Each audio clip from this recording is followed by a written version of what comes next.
All right, welcome, ladies and gentlemen, once again here to Virtual Racing Network. As you can tell, this is a little different. We are here at a Roval, as it is Daytona, but it is the road course. As you can see right now, the car is coming through the corner. So we're going to go ahead and get to the sponsors here for this series and for this broadcast. And we're also going to throw up our countdown to qualifying as we have 9.5 minutes to go. Here, starting with the race, of course, we want to thank all the sponsors that have come on board here for this season as we are in to the round of 10. We'll let you know who's in there and how many points they have. But our expression coming on this season, as well as CrowderCrew.com, My Car Doc, Profile Machine Products, Eddie's Sports Bar, Drive for Suicide Prevention, Car Zip, The Drill Spill, and of course, last but not least, that is NC Design Concepts Landscaping.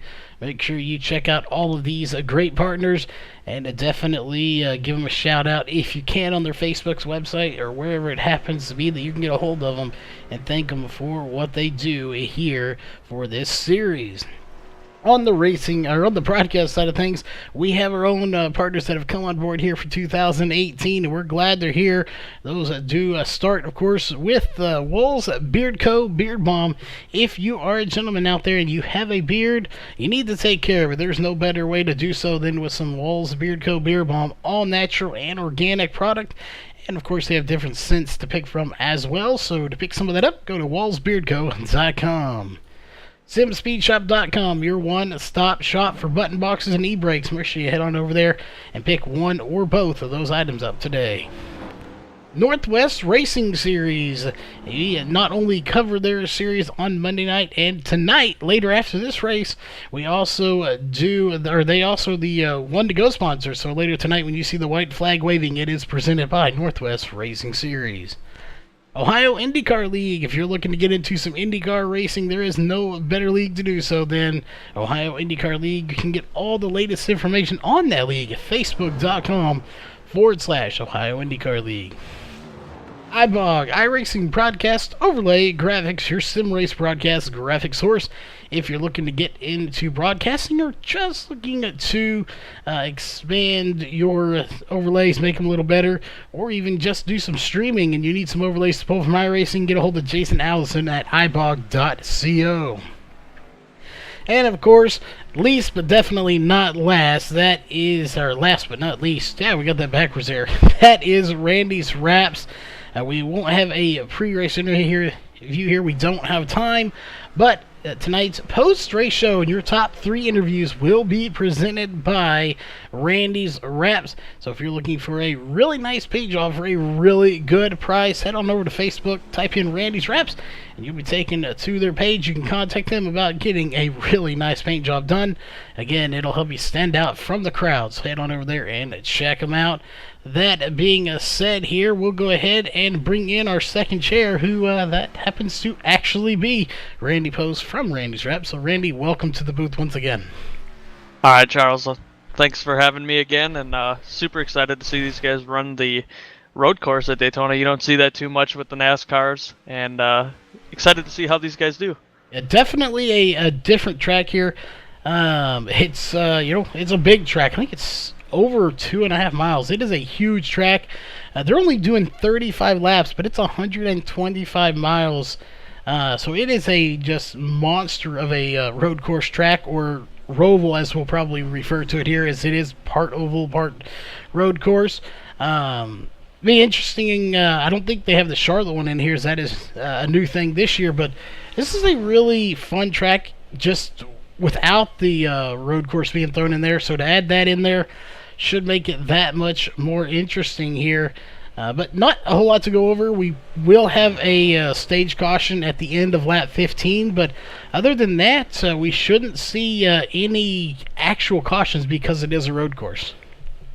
Yeah, you don't see too many cautions here on road courses, as iRacing hasn't done that yet for the NASCAR series to put in full course cautions, and I think they tried it a little while ago and it was really broken, so they just got rid of the full course cautions on these road courses altogether. Yeah, it'll be interesting. I don't know how they're going to do a full course caution here unless they manually do it somehow. But then in that case, full course cautions, I don't know how the stage is going to work. We didn't clarify that, but if full course cautions are on for the stage, then they would have to be on in general too. So I don't know how that one's going to work out. This is an interesting, different track. So we'll have to keep an eye on that just to see how that does pan out here for tonight's race. What we do want to go over, though, real fast while we have just a few minutes left here, that is the point standings. We'll send those your way as well so you can see them. But this is the round of 10. That's why we're focusing on the top 10 right now before we get to the round of 6, I believe, 6 or 8. I think it's 8 and then 4. But regardless, Michael Lariah up at the top right now with 1,068 points. And I want to know, too, this is a paying series. He's actually won real money, $84 this season. So he's got a good chunk of money in there. That's nearly enough to pay for the actual sim to be on here. Yeah, for the whole year almost. Yeah. So good for him. Always awesome to see a league owner that's willing to fork out some money to keep people coming and really bring some good talent out. It is. Michael Finlayson, who has been your points leader for some time, is not at the moment. He is actually 5 points behind with 1,063. He's also won $57 this year. Surprisingly, Adam de Blasio, who is in third with 1,057, 11 points out, hasn't won any. There are certain races that do pay out, certain ones that don't. So he has not, unfortunately, but he has been up front in the top 3 right now. Just to run through your top 5, it is Dylan Roberts with 1,052, and tied for 4th actually is Shane Terrian with also 1,052. So we got a tie for 4th, and to round out your top 10 right now, it's Bradley Burke with 1,041, Grant Davis with 1,039, Ryan Dyson, your league owner, also with 1,039, so a tie for 7th coming into this race. And Joshua Adams at 9th place with 1,035, and Bronson Stafford with 1,033. So a really close battle here. Only 35 points separating 1st and 10th place. But again, that is your round of 8, and then we are at round of 10, and then we'll move on to the next round. But that is in 2 weeks. We have this race and one more before we move on. So still a lot of time for someone to gain a lot of position in the points. Yeah, these guys run a long season.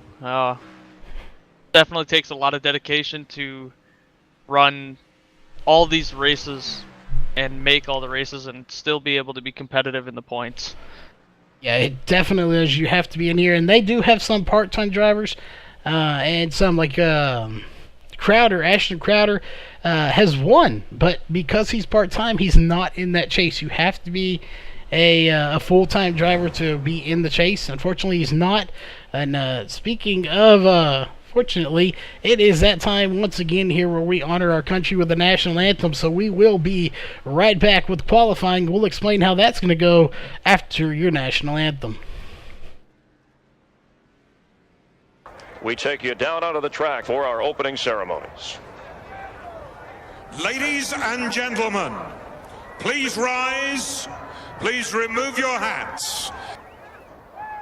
Oh, say, can you see by the dawn's early light what so proudly we hailed at the twilight's last gleaming, whose broad stripes and bright stars through the perilous flight o'er the ramparts we watched were so gallantly streaming, and the rocket's red glare, the bombs bursting in air, gave proof through the night that our flag was still there. Oh, say does that star-spangled banner yet wave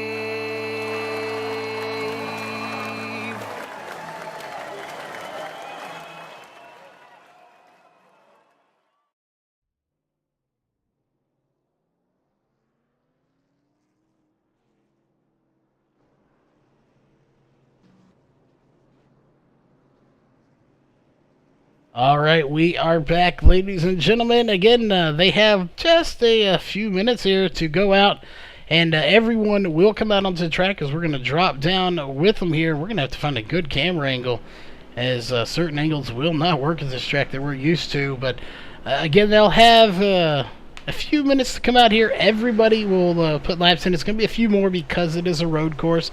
And then they will come in, and your top 8 will go back out with about, I'd say, probably, typically it's 4 minutes, but I think they're going to have a few more than that to get around here, because that wouldn't even really get you a lap. Oh, I'd seen earlier that the fastest lap in practice was a 1 minute 40-second lap. So I think they may have extended it a little bit or changed the times a little bit, because I see we've only got a 20-minute session for qualifying here, and I think that's about on par with what we have been seeing in the past couple of weeks. Yeah, so we'll see how many of these guys do get. Again, we didn't get a confirmation that anything was different, so we assume qualifying is going to run the same. They'll run a set amount of time. They will all come in, and then the top 8 will go back out. So that is what we're assuming is going to happen here anyway. As we're watching these guys come around, we're going to go ahead, go down to our main camera here and put our driver bar up. We'll bring up your qualifying times, your top 20 here in just a minute, but nobody has put in a time just yet. You are watching the 28 of Ryan Dyson. He is in the Camaro because it is a new car. Typically on this bar here, you would see the Chevrolet logo. We have yet to actually copy that over and get the code in there for it. But obviously you can see by the grill it is a Chevrolet Camaro, so that is why it's not showing up. But again, you saw it was a minute 46 was the fastest, so we'll see if anybody can beat that time. A minute 41 was to be 100% on point. Minute 41. I don't know. Again, this is all new. I've never run this track in my life. Obviously everyone has it because it comes with Daytona. But not many people run it, so as far as a fast time, I don't know if that's super fast, slow, I don't know, but I know these group of drivers are really good, but that's on the old side of things, so we'll have to wait and see, maybe compare these times to some of the pros, but I don't even think even the pros run here. Yeah, I personally run this track all the time. This track is a perfect road course training track. This track has everything you'll see in a road course, any road course. It's got a couple really tight turns, it's got a couple really long sweeping turns, and it's got a lot of speed in it. So you really learn how hard you can brake in the different cars. So like myself, I'll take the IndyCar out on this track to learn the braking point of each setup when I do it, and it's a lot of fun. You can see a lot of really new things when you take it to this track, especially on the bus stop, because in these Cup cars, it feels like you can cut that bus stop super easy, especially when you're like running something like Bristol or whatever. It's super easy to turn, but when you cut it hard for that bus stop here, you really got to get this thing slowed down. So it's kind of deceiving on how fast you can really take that bus stop. Well, definitely good to have someone in the booth like yourself that has run this track and runs it a lot and likes it, because, like I said, I have not been here before, so this is going to be a new one for me. One thing I do like, I really like the camera angles we have here for tonight's race, as we get to get up close and personal with these cars, and you can see their sponsors. You know, these cars here on iRacing, especially most of these people use trading paints to do these, and these cars look absolutely amazing under the lights. Yeah, I'm watching Ryan Dyson right now, and he just went under the lights, and I love iRacing. I really do. I complain about it every now and then because sometimes they break it, but when the lights roll over the car, it's so cool to see, and just the effects that they have on everything. I love it. Yeah, now speaking of effects, I wonder if that's going to affect the 28 and the 44, as Ryan Dyson just got into the back of the 44, Michael Laria here, so or Lariah, so we're going to see if that plays a factor here. Yeah, I know if you get contact points, you definitely get your lap invalidated here in open qualifying.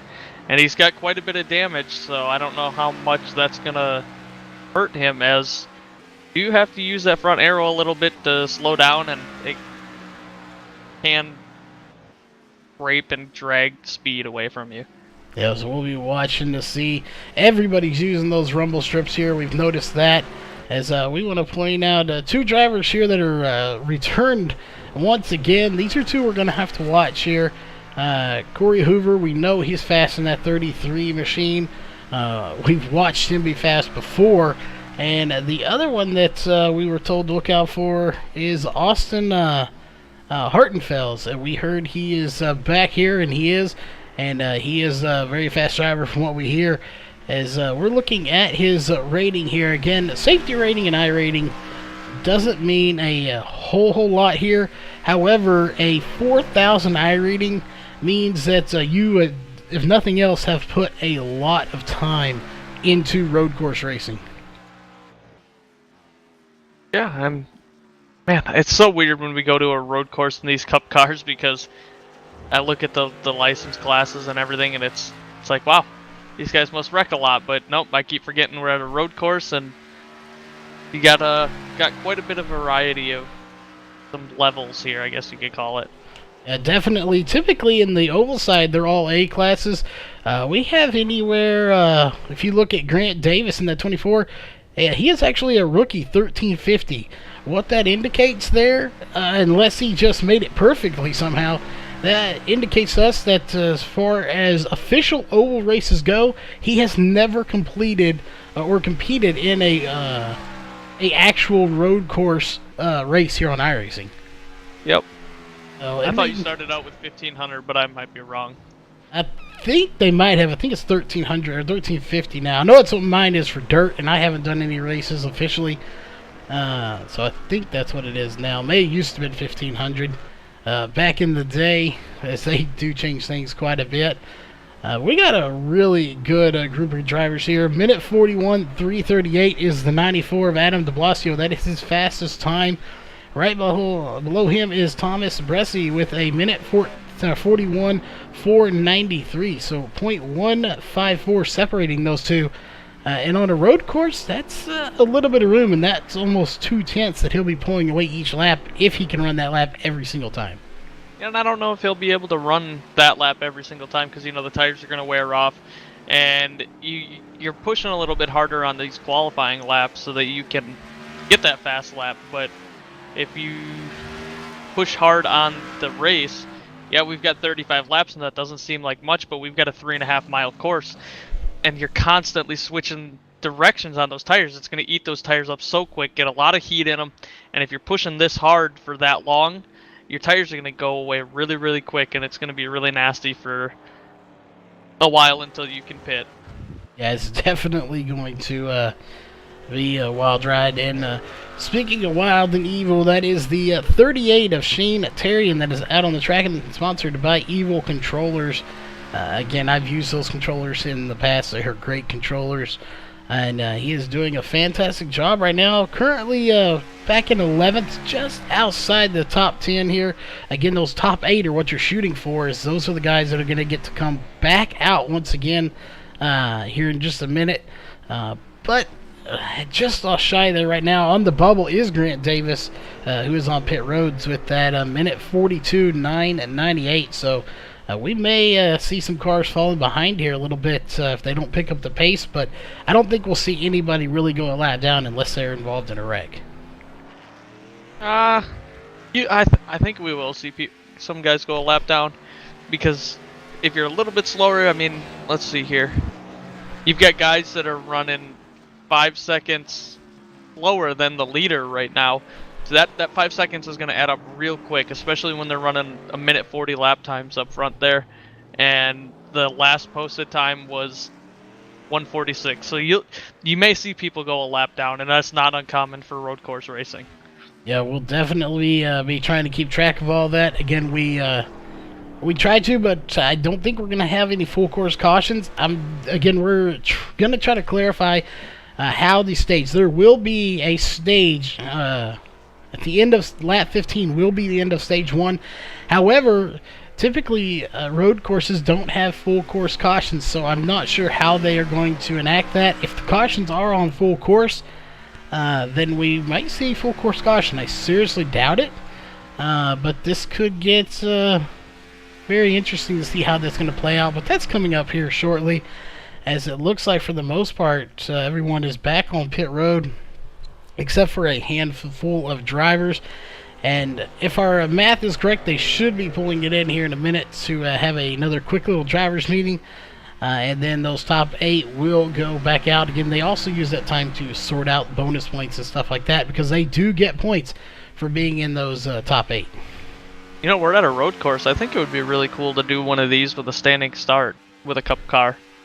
That would be very interesting to get a standing start. And I don't think they're going to do that here, but I'm not. Again, this is the first time we've been to this track, so I'm not sure exactly what they are going to do. They very well may do a standing start. I would almost guarantee that they are not doing a standing start, as get a little bit more torque from dead stop when you put the throttle down. So I would expect a rolling start here. Yeah, definitely. I would expect it as 94 trying to get it sideways there. It looks like everyone is getting to the end of pit road here, so we're going to switch to our other camera, see if we can get a good shot here. There is pit road, so it's your normal pit road. However, obviously, it is not going to be accessed the same way. It's a little tricky, especially exiting pit road, as you can see it right there at the end. Pit road is going to be very tricky for these guys tonight. Yeah, pit road, it's very tight, and these cars are also very tight normally, and they can be loose, but there's a lot of wheel movement, and you got to be so careful coming off a pit road here because there's that big wall, and it's a big winding pit road. It's kind of like driving through the kettles back for where I'm from, and it can be tough. You definitely can get a little bit of damage on that pit road. Yeah, and one thing to note here, while they're sitting there, they're in a little bit of a break. You notice something different. Because this is a road course, typically you see nothing in the grass. You might see the Daytona logo, but you can only see 2 of them here from the view we're looking at right now. But those little signs, you probably can't read what they say on your screen unless it's blown up full screen. But it says 200, and I think that other one says 100. I can't even read that one. Those are actually markers for these drivers to know. I don't know if they're in feet or what measurement. They're probably in feet, though. And that's telling these drivers, how far you have to go to let them know when to brake, because it's very difficult. The only thing they have to let them know that they need to start getting into the brake and turn are those little cones down there at the very end. There is no wall there, per se, so it's going to be a tricky turn there. Yeah, and those signs don't tell you when to brake. It's saying, hey, the entrance to the corner is right here. The biggest thing you have to know when to get on the brakes is memory. And memory plays a huge part in this, because if you brake late, you could lock up the tires and go too fast into the corner, or if you brake early, you're going to be slow going through the corner. It's remembering that perfect braking point to run consistent laps constantly to be fast here tonight. Yeah, you definitely have to remember. Again, it's a different track. It looks to be like it's going to be a pretty fun race. We got about 18 drivers here, so a few less than we're used to seeing with this league. But that being said, it is a roval, so just like the short tracks, there are drivers that these rovals will run them off. It kind of scares them a little bit. They may say they're not scared of it, but there are tracks like rovals and short tracks that some drivers will just take a hit in the points versus showing up. They just don't like them, and they don't think they're going to finish well, so they opt just to take that as a drop week if they have them, or just take a hit in the points for it. Yeah, a lot of guys that run these oval leagues, as soon as they see road course, they don't like that, and I think it definitely brings out a different aspect of racing to it, especially like in the trucks. There's so much fun in the trucks because the trucks are a little bit more balanced on speed and handling, so the trucks can be a lot of fun on road courses.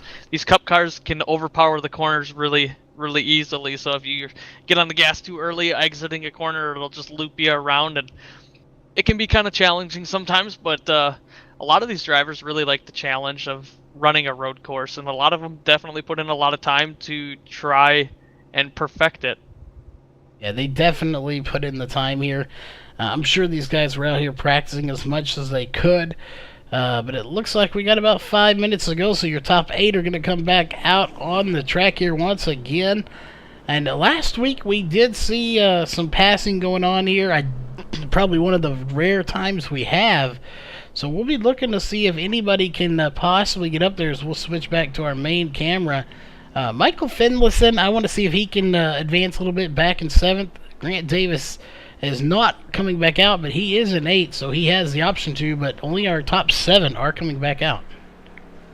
Yeah, maybe Grant Davis wants to kind of hang it out in 8th place there. He doesn't want to risk banging up that car before the start of the race because there is always a chance of locking up the tires, getting loose, and possibly getting run over if you got somebody right behind you. So just doesn't want to wreck the car before the race. And as we say that, and he's going to make a liar out of us and start coming out onto the track now. So, it figures there right as we say or make our prediction. They always got to come back out and make us look like we don't know what we're talking about. But he is going to come out now. So we'll see. Someone we want to watch here is the 25 of Thomas Bresci. Can he get by the 94 of Adam de Blasio here in qualifying? Again, we never hardly ever see any passing going on. However, we did see it last week. So there's a chance we might see it this week as well. Yeah, and I'm watching Adam de Blasio right now. He's taking it around really slow. I think he wants to keep those tires as cool as possible before he gets to the line and takes that thing for the first lap. As he's starting to speed up now, so I think he's going to take it around and try and keep those tires cool. Yeah, we'll see. We'll go back to the 25. Dylan Roberts sitting in 3rd place in that 31 machine. He is currently 3rd. Just to see what we can do here. Right now, there is a huge gap, I would think, here as far as gaps go. From 1st to 2nd, only 0.154. From 1st to 3rd, 0.6 to 3.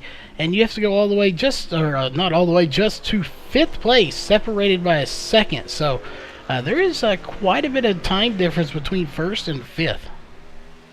Yeah, that's pretty normal. We see that a lot at these road courses. Some guys just have a knack for it, and some guys are good at it. I mean, don't get me wrong. I would not want to run with these guys and embarrass myself. These guys are awesome, but you see a lot of people that are just natural-born killers at these road courses, especially in these. And to quote Ryan Dyson earlier, he called them land bricks. Yeah, that's about what they are. As we'll see here, and so far nobody is past anybody as far as position goes. Back here to the 44 of Michael Laraya, who is currently your points leader and 4th here in qualifying. So starting out really good for him if he wants to stay in that top 10. Yeah, I think Michael Araya might have a pretty good shot today, barring any major accidents, because anything can happen at these road courses. It definitely, the guy that starts in last could end up winning this thing. You never know with the way these races go, especially with these Cup cars. Yeah, definitely anything is possible on these tracks. Anything's possible in racing, period. So we have to keep a very close eye on everyone to see how they do and where they're going to start and where they finish. We'll do that throughout tonight's race. We have about a minute left here. Again, I don't see any major changes going, and as I say that, Dylan Roberts takes it to the top with a 141.097 and passes Adam de Blasio, and now Michael Finlayson's going to take 4th from Michael Laraya. Yep, Dylan Roberts to the top. And he got him by 2.5 tenths, I should say.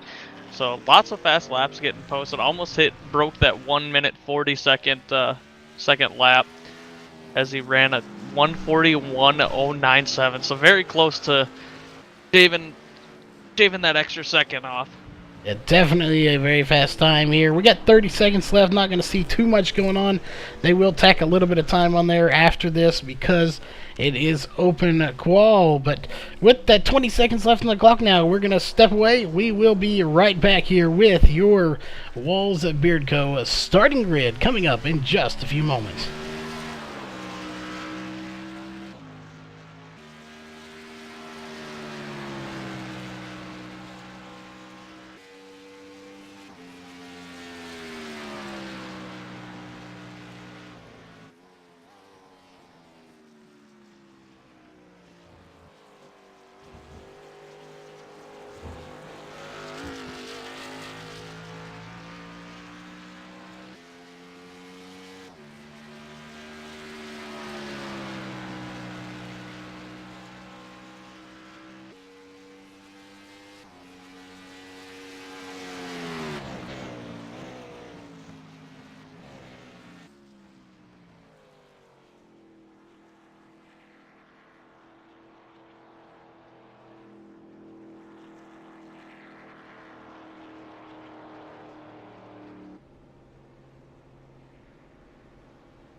All right, folks. Again, we will be right back, so don't go anywhere unless you're going to grab you something to eat, something to snack on, and something to drink.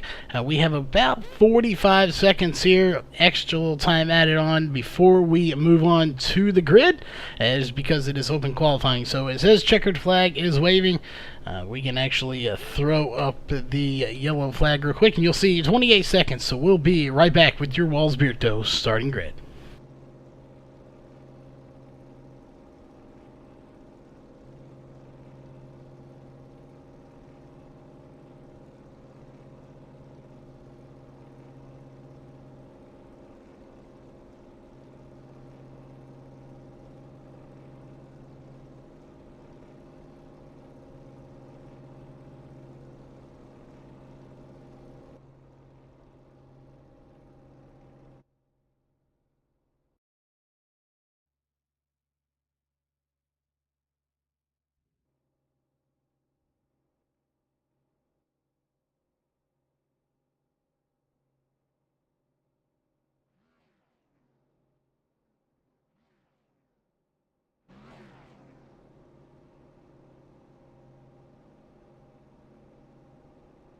All right, we are back, ladies and gentlemen, as it's going to be a long time around this track here to get things started.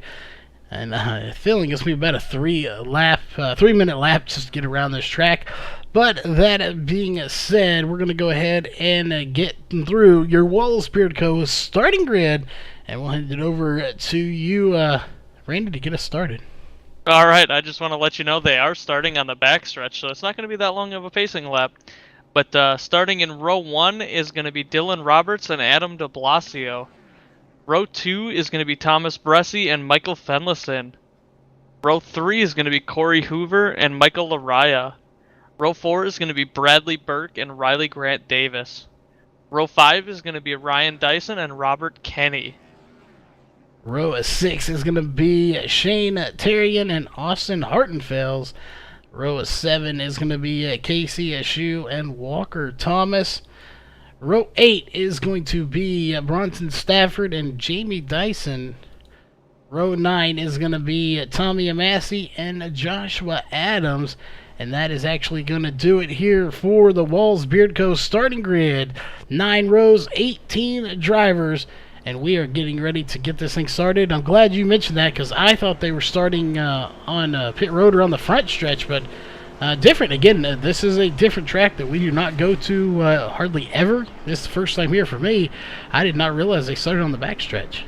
Yeah, normally in these road courses, if you're in a cup car and you do a rolling start, they start on at a different point in the track. That way the pacing isn't forever long. So thanks, iRacing, for doing something right. Definitely glad they did that right. And I believe you pointed out last week that anybody that you see has a red splitter on the back of their car. It's hard to see there, but you can see it on the 31. As we'll jump up to the 31's car real quick here and get an up-close shot of that. You see the red splitter on the bottom and the spoiler on the back and the red on his visor kind of banner. If those are red, that indicates they are in the round of 10. So that is a good way to keep track of that. And what we have to keep track of now is there it is. The green flag is out, and we're racing for the first time one of 35 laps here at Daytona Road Course. Yeah, and Dylan Roberts gets a good lead into turn 1. The field stacks up as they go through turn 1 and come around. No carnage yet that I've seen. As I back the camera angle up a little bit, and it looks like everybody got through pretty clean without any issues. Coming through turn 2, the U-turn. Everybody pretty much single file coming through there, making it down their way to turn 3. That nice left-hand sweeping corner going into turn 4, a tight right-hand turn. It'd be really deceiving on how fast you can take that one. I know personally I overshoot that one quite a bit. Dylan Roberts bringing him down into turn 5, and that left hand that takes you up onto the high banks of Daytona where you can run almost wide open. And I do believe these guys are going to run wide open, and that takes you down the back stretch of Daytona into the bus stop in a little bit here. You'll see these guys come around out of turn 2, going down the backstretch, as they're all pretty much single file, spread out. Not too much going on right now, but there they go through the bus stop for the first time. Everybody making it through pretty clean. The 33 of... Oh, my thing's all messed up. The 33 of Corey Hoover making a move on Adam de Blasio to get second place. Adam de Blasio dropping back to 5th as he gets passed by the 25 of Thomas Bresci and Michael Fenlison. But here they come around to complete the first lap this time. And Dylan Roberts has a huge lead on Corey Hoover in second place. And Michael Fenlison about to get passed by Thomas Bresci, and he does indeed get passed. And something happened there to the 94, but he's trying to fight his way back up as Adam de Blasio does try to get by Michael Fenlison. It looks like he will, at least for the moment, but he gets passed right back. So those two are going to put on a good show here, I think, and that is a battle currently for 4th position. As you look behind them, we got some guys going off track just a little bit, but they recover from it. I believe that was the 38 of Shane Tarian. And right in front of them, some more battling going on here. Ryan Dyson in here, Bradley Burke, Michael Araya, Grant Davis, all these guys. Grant Davis is all over the back bumper of Michael Araya, or at least he was. So some really good battling going on here towards the back of the field. That front of the field, where we saw the big time differences between this back of the field, has really kind of split into their own little group, but not so much here at the back. They're really putting on some good battles. Yeah, I'm seeing a lot of really good driving. I'm seeing a lot of tire smoke too, so these guys are really getting on the brakes, locking them up, driving in hard to get around the guys in front of them possibly, and it's making for a great race so far. I don't see too much damage on anybody's car right now, so I don't think there's been too many incidents of people kind of clipping bumpers or anything, which is really good to see. Early on in this race, everybody's being patient, letting everybody have the room around them and respecting each other as they should. Yeah, they definitely are respecting each other here. And they know as well as we do, this is a long race. It's only 35 laps, but it is a huge time to get around this track. Again, we're talking a minute 42 to get around here. Nobody has hit a minute 41 like they did in qualifying. They were probably pushing that as hard as they could, but they are not doing that here in race. And that's kind of what we figured. We did not figure these guys would press it too hard like they did in qualifying. But they're definitely pressing it pretty hard. It's like you said, we're seeing a lot of tire smoke, which means these guys are getting in really hot and having to lock the brakes up or possibly get it sideways. And you can only do that so long before the tires just tell you, nope, I'm not doing this, and you run the risk of spinning out or your brakes getting really hot and just not working the way they did before. Yeah, going on back to this being a really long race. This race is really long.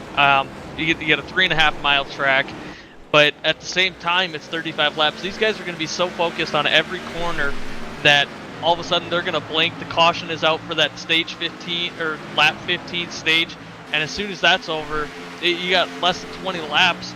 It's going to be so fast for these guys tonight. As focused as they are, they have to be paying attention so hard. And when you're that focused, it goes by so fast, and the next thing you know, it's going to be done. Yeah, it is.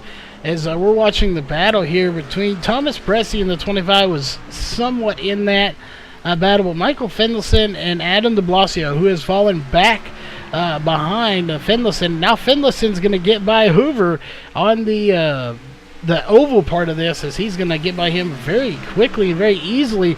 Now he's got his eyes set on the 25 of Thomas Bresci. So Fenlison on the move now. He is definitely taking advantage of these straightaways. The 33 of Corey Hoover gets in very hot going into turn 1. Yeah, the 94 of Adam de Blasio, no stranger to being up front here tonight so far. He kind of overshot that corner, didn't get him the brakes as hard as he should have, and kind of overshot it a little bit, but got it back together. As you see, the 33 of Corey Hoover gets around in turn 2, able to collect it, gets a little bit loose off, and still able to keep it forward and only losing 2 spots, with Michael Fenlison up to 3rd and Adam de Blasio up to 4th now. But Michael Fenlison and Adam de Blasio are battling it out going into turn 4 there. I would not count them out for being a good battle here yet. Yeah, definitely going to be a good battle. As you can see right there, that's what we were talking about.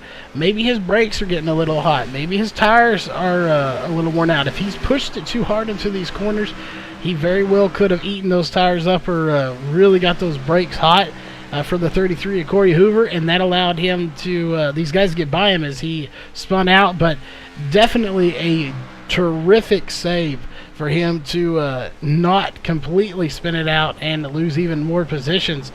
But the problem is, and this is where you get into this cycle here, is now that he's kind of spun it out and he fell back a little bit, now he's going to try to push it probably even harder, which is probably going to result in another spin like that, and it just builds from there. Yeah, and what I'm excited to see is how these guys are going to treat the bus stop later on.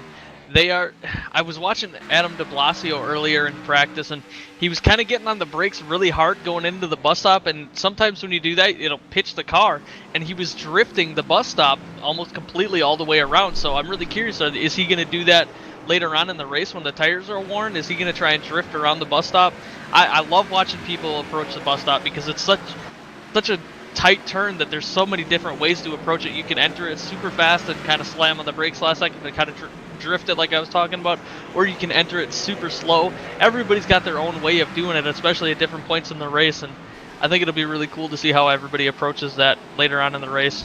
Yeah, and we talk about you talk about how you're gonna approach it. You also have to pay attention to how the car in front of you is gonna approach it. We talk about this all the time here, and with any type of racing, whether it's real life, sim, whatever it is, situational awareness is very important, especially at a track like this where you have a lot of braking going on. You have to be paying attention to the car in front of you. As we're watching the 29, the 24, and the 38 getting in, that is Austin Hartenfels, Grant Davis, and Shane Terrian. They've kind of spread out now, but the 24 was having to do everything he could to not run over that 29. Yeah, those guys are kind of spread out now, but I'm so impressed at how well these guys got the start down, spread it out a little bit, and now they're just kind of running the race again. Little Sunday drive, having fun. Some of these guys, Thomas Bresci and Dylan Roberts hitting almost 215 miles an hour hitting on the oval side of this thing. So, really cool to see these guys go. Yeah, it definitely is. And, almost little contact there between the 94 and the 33 as the 14 gets a little sideways too. And what a battle between Michael Finlayson and Corey Hoover right now. I don't think they made any contact, but it was very close to making contact there. Yeah, we've got a good group of guys coming through turn 2 right now at the same time. And it might be just the camera angle I was looking at because they spread out as soon as they got onto that little bit of a straight coming into turn 3, but still close enough to be passing distance, but not close enough to cause a bunch of wrecks. Yeah, and while these guys are battling, look at this group behind them. Bradley Burke, Michael Laraya, Austin Hartenfels, Ryan Dyson. All these guys have caught up to these, second, third, fourth, and fifth. They've caught up with them while they were battling and making a little contact there. So this is going to make it even more interesting. However, you look at the 31 of Dylan Roberts. He has checked out. 1.583 second lead over second place. But that's not that far here on the track. It looks like a lot. It's 1.2 seconds. It's not that far on this track, but normally it would be. 1.6 seconds it's quite a distance, especially in these road courses as well. But it only takes one slip up to really lighten that gap. Yeah, it definitely doesn't take much, and we're going to go back here a little ways and see what kind of battles we can have on. It looks like the 29 of Austin Hartenfels is going to get by the 44 Michael Laraya here. We'll see can Laraya get back by. These guys are pretty good. They know, if somebody's faster, let them by and just deal with them later, try to pass them later. As now we have our first car going to lap down. That is the 05 of Tommy Massey. Here, 7 laps in, we have our first car at lap down. Oh man, that's unfortunate because We're going to start seeing more guys go a lap down here soon, I do believe. And yeah, Jamie Dyson is the next one. And he's only about, I want to say, maybe 50 seconds in front of the leader, but we're only on lap 7 as he takes it down pit road this time. So I don't know if something's wrong with the car or if he's wanting to get some fresh tires on this thing, but he will go a lap down this time then. So yeah, he's got some damage to the front of the car. I'm just not sure what caused it. But there is a little bit of damage to that front splitter and his hood, so he's going to go into pit road here and maybe try to get that fixed. But right now, speaking of the Dysons, Ryan Dyson sitting in 9th place right now, so a top 10 run for him right now, so a very good job. But he's got Shane Terrian all over his back bumper. Yeah, Shane Terrian is no stranger to running really hard. We've seen him the past couple of weeks, at least I have. He's been running really hard. He's had really good races and been able to make moves later on in runs after everybody's tires have worn off. It almost seems like he's a better driver when the tires are gone.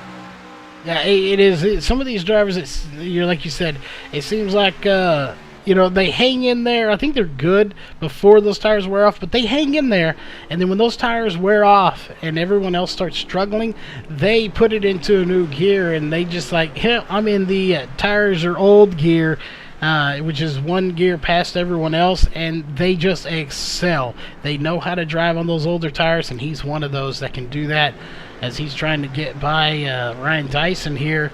We're going to take a look here. Let's widen out that camera just a little bit. Thomas Bressie actually lost a little bit of time here to Dylan Roberts here for the lead. We'll see if he can regain that back. Michael Fendleson, though, is right there in 3rd, but he's got the 94 all over his bumper, literally, as he almost makes contact with him. Yeah, just watching Ryan Dyson and Shane Terrian right now, still battling it out. Ryan Dyson kind of was a little bit slow coming off of the road side of things onto the oval into turn 3 and 4. Kind of gained a little bit of distance on Shane Terrian, so made that better for Ryan Dyson there coming out onto the oval track to put some time in between him and Shane Terrian. Yeah, and note here to take a look. Jamie Dyson, who just got by the 05, they're both one lap down. He is back out on the track here, and he's still got some damage, but he looks like he got maybe some of it repaired. He was on pit road for 57. Actually, he was on pit road, period, for a minute 17. He was in his stall for 57.2 seconds, so he was in there for quite a bit as the 18 is going to go off track just a little bit, and that is going to cost him some spots. That is Walker Thomas in the 18. Yeah, Walker Thomas collects it, able to keep going, losing a couple spots, but still a long race ahead as we're only on lap 9. So we've been in this race for, I think my thing's lying to me, telling me we've been in the race for 45 minutes already, but long race ahead of us yet.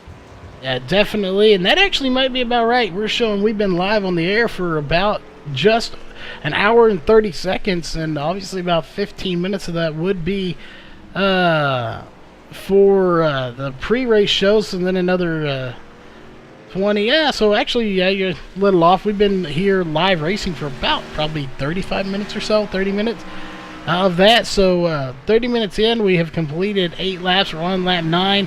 And, of course, we've had no lead changes here. The 31 of Dylan Roberts has led every single lap.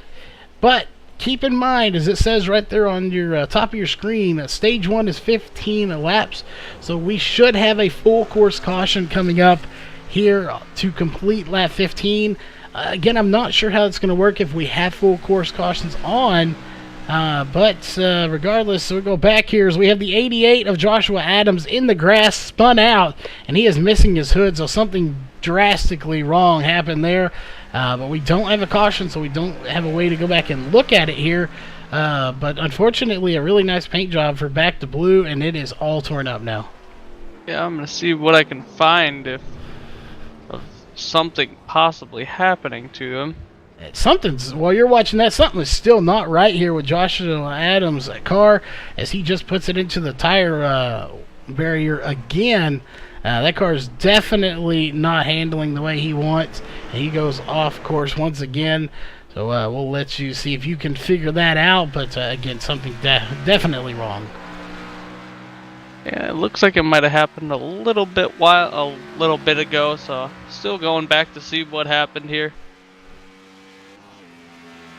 Definitely, while you're jumping that, we'll go here and check in on our front guys as we have another battle going on between the 94 and the 14 of Adam de Blasio and Thomas Bresci.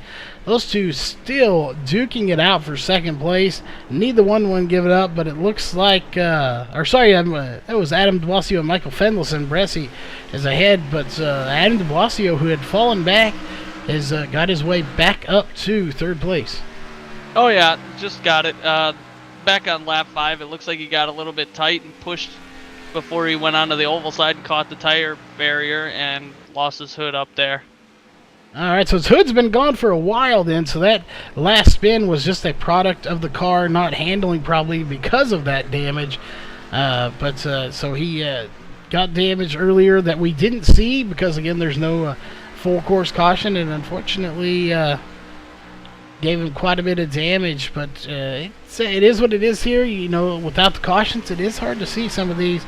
As Joshua Adams, once again, we go to him 20 miles per hour. He is off pace and had spun it again here on the track.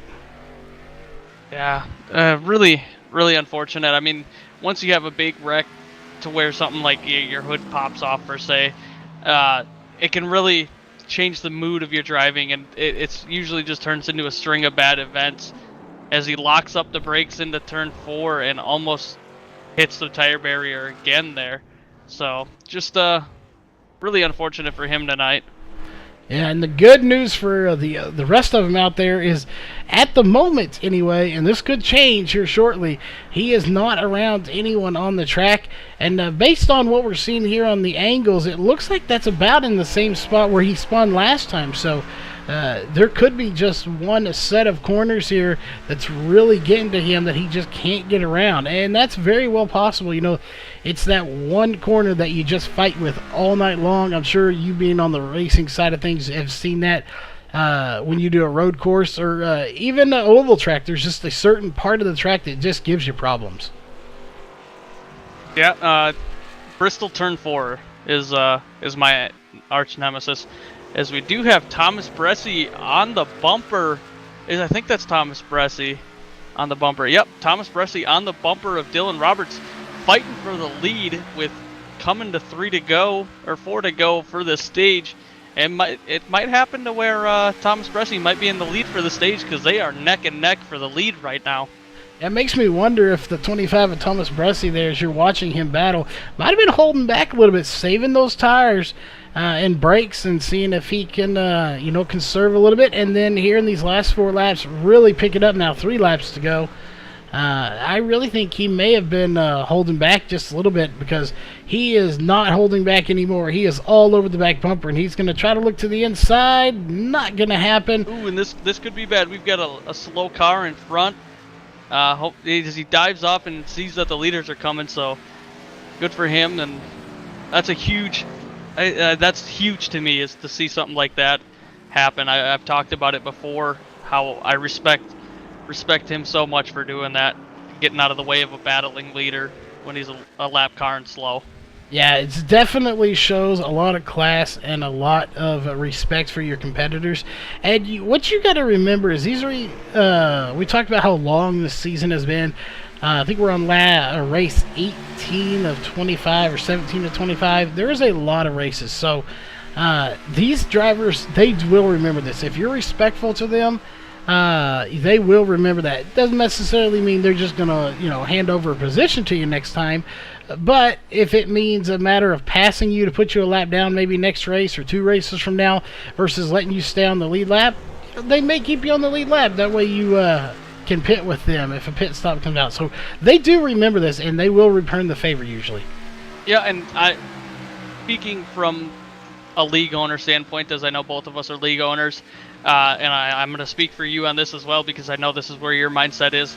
I would rather have a bunch of slow drivers that are respectful to each other than a bunch of fast drivers that aren't very respectful to each other, because you get a lot more fun racing. Yeah, they may not be as fast and it may not be as much fun, but at least you know you can go into it without having your race ruined if you're leading because somebody isn't very respectful. Yeah, definitely it's much better to have respectful drivers than it is speed or anything like that. You know, respect goes a long way, and it shows here in this series, in any series or league that has those type of drivers. You see it. The leagues grow. They have a lot of good races because they give each other a lot of room and a lot of respect. And this 25 of Thomas Bressie, I really think if he had used the chrome horns here at several points, just on this last lap alone, he could have easily gotten by the 31. Just bumped him a little bit out of the way, pushed him out of the line, but that's not the style he wants to race. He is going to race him clean, and that's unfortunately why he's in second, but he'd rather get the stage win or the win cleanly than non-cleanly. Yep, I had that happen in an official race the other day. Someone kind of let me by, and I said, "Nope, we're gonna race this. I'd rather work for it than you just give it to me, even though you know I'm seconds faster. If you're still in the lead, you're gonna fight for it." Yeah, and again, just an awesome job to do so. Looking here, our front two, 0.433 seconds separating them. Back to third place right now, the 94 of Adam Blasio, 10.6 seconds. So these front two, definitely the fast cars here. And I want to talk about how their times have changed, how these tires are worn out. Their fast times were a minute 42. We're running minute 46s right now.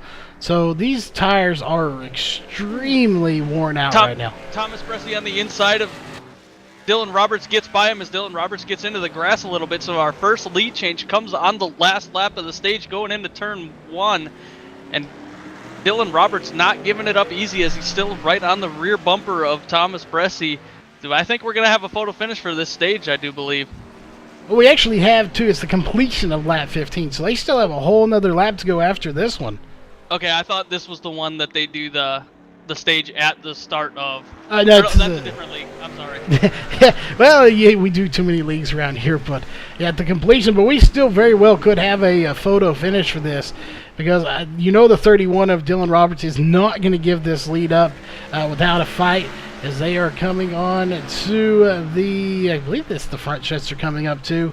So zoom out here a little bit to see if we can tell. It is indeed. So they're coming up here. So they have one lap to go when they cross the line.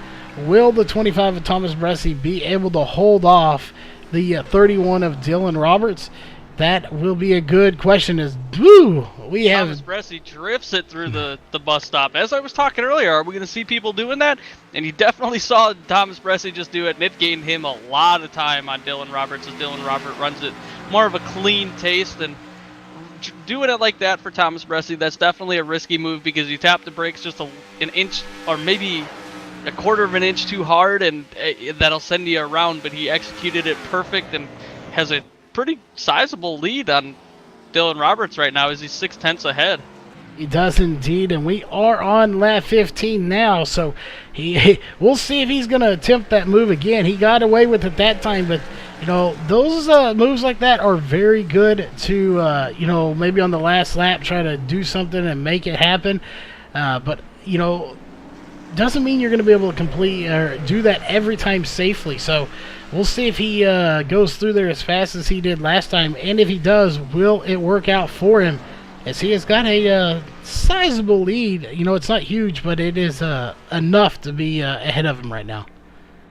Yeah, and they're nose and tail right now, so I think Dylan Roberts might try and shove his nose on the inside here a little bit and try to get that position, as it looks like he looks like he was definitely trying to do that, but Thomas Bressie cut him off a little bit to take that inside line and ensure his first place position coming out of that corner. But there's still quite a few more corners coming to the finish line, as we are coming to the bus stop here out of turn 2 on the backstretch. And he's got a nice .5 lead now, .476.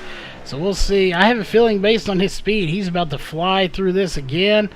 And yeah, actually, I think he took that a little bit slower there than he did last time. A little bit more safe.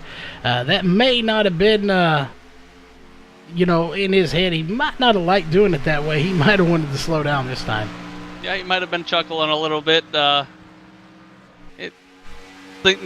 that he barely saved that one. So here they come around for the final time in the stage, as Thomas Bresci will be your Stage 1 winner. He will. And there is the full course caution as the 25 of Thomas Bresci will be Stage 1 winner, followed by Dylan Roberts, Adam de Blasio, Michael Fendelson, Michael Laraya, Corey Hoover, Bradley Burke, Ryan Dyson, Shane Terrian, and Austin Hartenfels. Those are going to be your top 10 getting points here in the stage.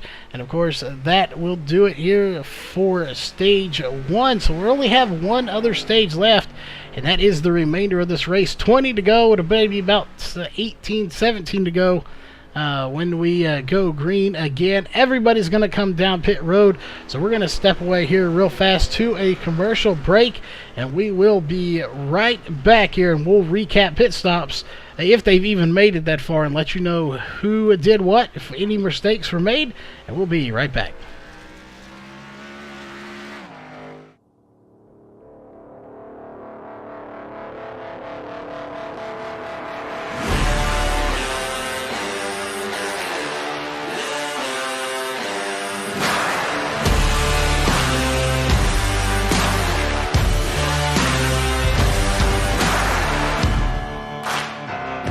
I spent my whole life chained to the wall, hungry for more, not afraid to fall.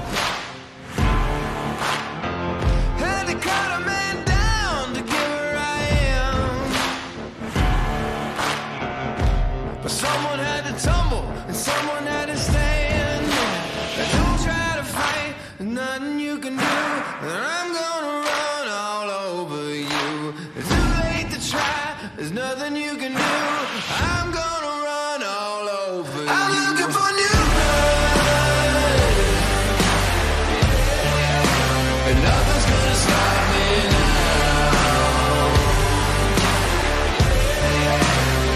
Yeah, I'm looking for new blood,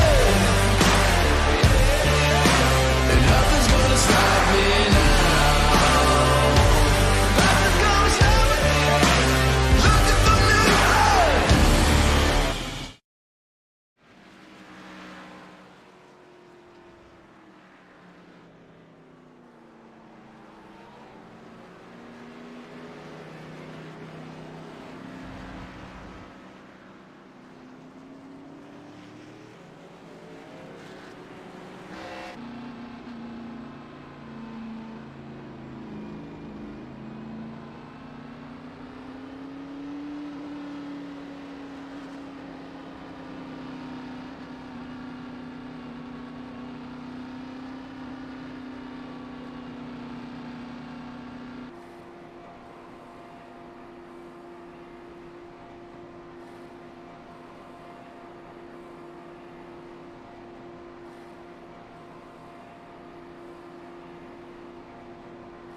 All right, we are back, ladies and gentlemen, as you're watching Pit Road there with us. This is going to get interesting. We have a new leader, and of course, you saw the 31 who has led the most laps of Dylan Roberts. Misses pit stall, have to back up several times. That's going to drop him all the way to 11th spot after leading 13 laps, and that's going to put Grant Davis at the front of this field. So we'll see Adam de Blasio coming in second. Will he be able to capitalize off this, or will Grant Davis be able to hold off this field for the next 18 laps? Yeah, and if I'm Dylan Roberts, I know I'm faster than everybody in front of me, other than the couple guys up front. But being in the middle of the pack here can be really dangerous, because if somebody wrecks around you and collects a whole field right away, that kind of puts your race to bed for the night, and it can really ruin your shot as a playoff contender here. So racing does happen, is what I'm trying to get at. It definitely can. We'll see. It looks like the lights are off, so I was wrong. We're going to have about 16 laps to go. If we, obviously the lights cannot go off here, so we are going to go one more time around. That will put us at 17 when we cross the line, so it's going to be about 16 to go when we get the green flag here. So we have 2 laps around. It takes 2 minutes to get around this track under caution, so it is a long time around this. It's almost puts you to sleep once you're used to going 180 going down to 50, 60 miles an hour. That could probably put you to sleep out there. Yeah, it's definitely working its way to me, I can tell you that much. We definitely have quite a bit of time here before we go racing again. You are watching the leader here. We're going to watch that pace car, and we're going to step away for just a moment. We will be, though, back. As soon as those lights go off, we will be back to give a rundown here of your top 10. So give us just a moment, and we will be back.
All right, we are back, ladies and gentlemen, as they come through the bus stop there. So we're going to open up the mics once again here.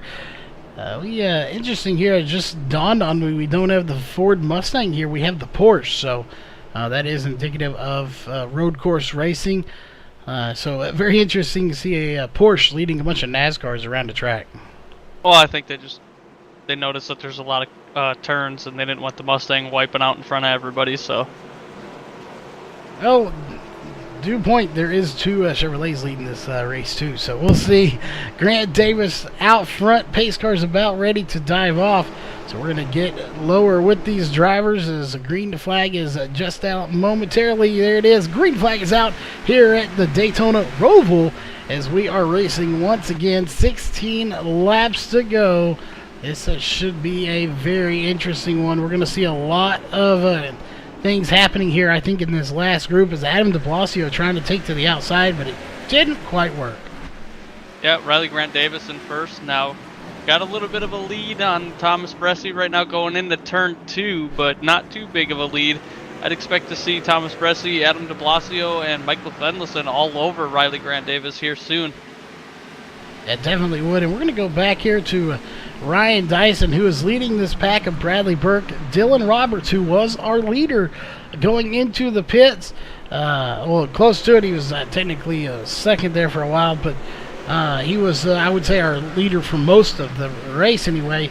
He is back now in 8th. He was 11th, so he has gained a few spots, but that is going to be the fight of his life to get back to the front. While you have 16 laps and it's a huge track, it is still going to be hard. Passing is very hard here. You have to find the perfect spot to do it, and there may only be 1 or 2 of those spots per lap, so you're going to have to take advantage of every single one of them every lap in order to get back to the front.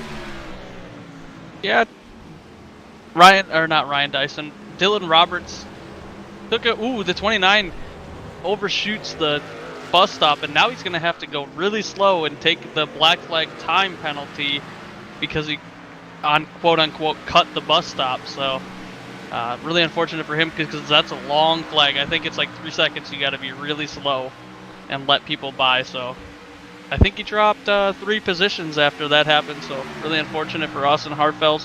I think we were told to watch him earlier as he was going to be fast possibly.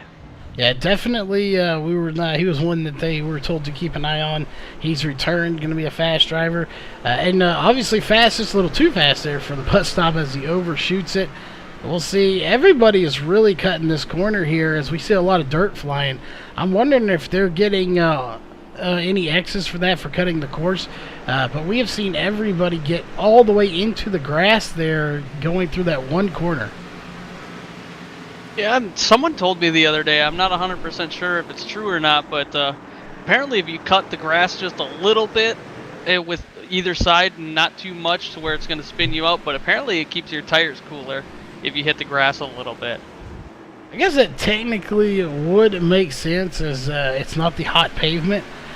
So it does make a little bit of a sense, so that could be why they're doing it. However, you have the offset of adding all that dirt and grass debris to your tires, so I don't know if I would do it. Obviously, it's working for these guys, as we've seen quite a few of them do it here. Whatever the theory behind it is working. And I want to note here, Dylan Roberts up to 6th place now as he really cuts the corner there. He almost had all 4 tires in the grass as he is fighting his way back in 6th place from 11th.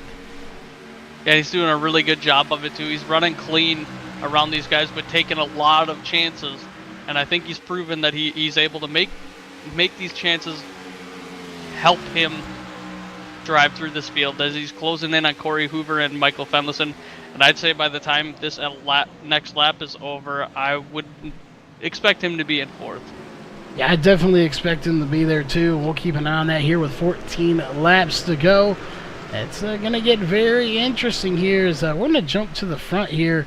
There for a second, our timing screen isn't updating between 1st and 2nd, and I really think that's because it doesn't know what to think. You got the 94 and the 24 of Adam de Blasio and Grant Davis battling, and they were basically side by side there for a minute. that one has kind of sorted itself out. But here comes Thomas Bressi once again to the inside of the 24 of Grant Davis. Can't quite complete the pass, but he's not done fighting for it yet. No, this all the way back to 6th place. They are right close with each other, and I don't expect them to slow up at any point in the next 14 laps. So I think we might have a really good finish instead of the spread out racing that like we saw earlier. Yeah, I think there might have been a lot of people kind of taking it easy when they knew that one caution was going to come out for the stage. As, again, 14 laps to go still. So we're keeping an eye on everyone. Michael Fendelson trying to get up there. Oh, and he gets into the back bumper of the 24. The 24 gets into the 25. The 25 goes into the grass.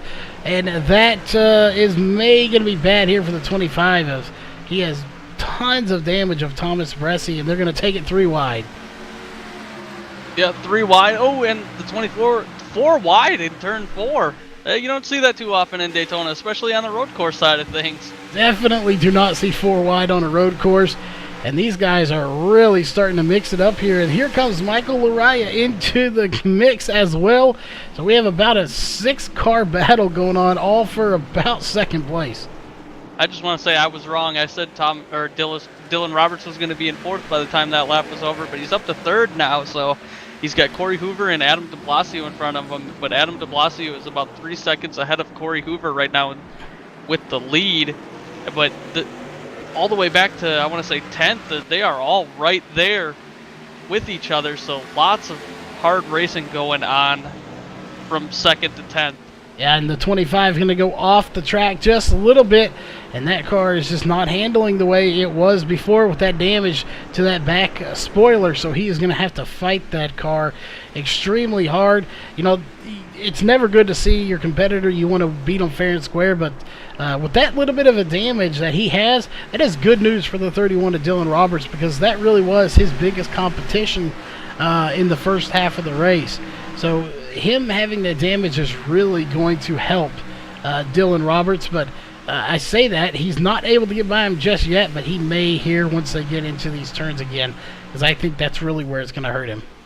Yeah, I'm really excited to see the rest of this race, because I mean we had a lot of spread out racing early on, but now that we got the restart and everybody's acclimated to the track, I think it's going to be a lot tighter, more risky moves, I guess, as we have seen already tonight. Yeah, definitely. I think we're going to see people push it a little bit harder, get a little bit more aggressive.